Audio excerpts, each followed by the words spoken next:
Hello folks, I'm going to take you back on a little trip. A trip to where eye-poking and face-slapping was considered hilarious. Well, technically it's still considered hilarious, but when it was funnier. I'm going to take you back to the decades of the Three Stooges. Most people know who the Three Stooges are, and then there are some people who don't.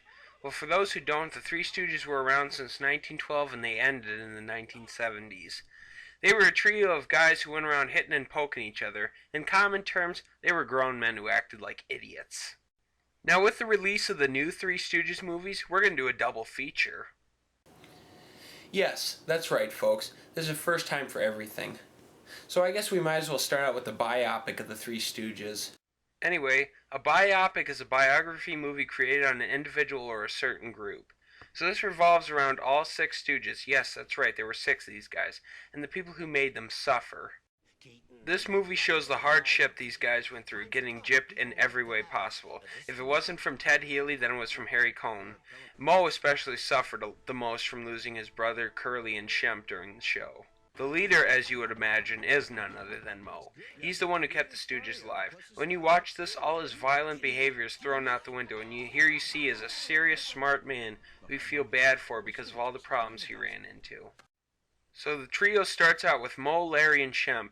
When Shemp leaves, now it's Moe, Larry, and Curly. After Curly has a stroke, Shemp comes back. When Shemp dies, they get Joe Besser. And when he doesn't follow through, they get Joe DeRita, who you know as Curly Joe, who you see in the feature films. It goes through a long list of people, but it all works out in the end.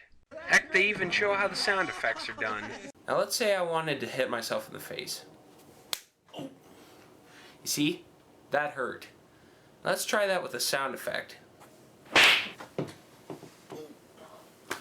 See? Didn't get hurt.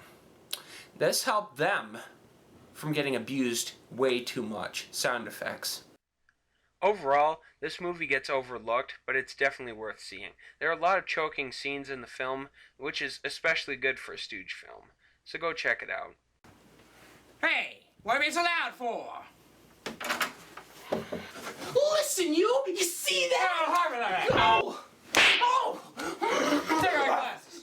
What for? Take your fingers. 1, 2. Oh! Get out of here and don't come back.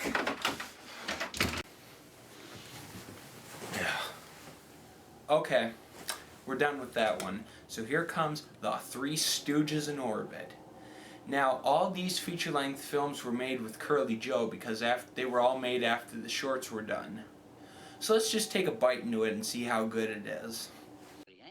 The Three Stooges in Orbit. By the time this came around, these guys were old men and people didn't care for them as much to go see them in theaters. But they pulled through and we're all proud of them. For the beginning of the movie, it's taken straight from an unpiloted TV show entitled The Three Stooges Scrapbook, which they work into this movie. The plot is nothing more than the Stooges trying to save the world from evil space invaders. Yeah, they get on top of this multi-military machine and fly up and down, up and down. Hey, this is getting monotonous. It's momentous. In the end, the Stooges are able to foil the Martians' plot of conquering the Earth and are able to save their show. In general, it's a good movie, but I wouldn't waste my time if I were you. Okay, I'm done talking about that. It's a good movie and all. Now, as far as the new Three Stooges go, it was pretty good. I mean, it's fairly brother style, but it's still a good movie. Yeah, that's right. 3 reviews in 1. So, I hope you all enjoyed the reviews, and if you'll excuse me now, I have to get ready for prom. Oh wait, I'm already ready. I guess I'll leave then. Ha! Bye.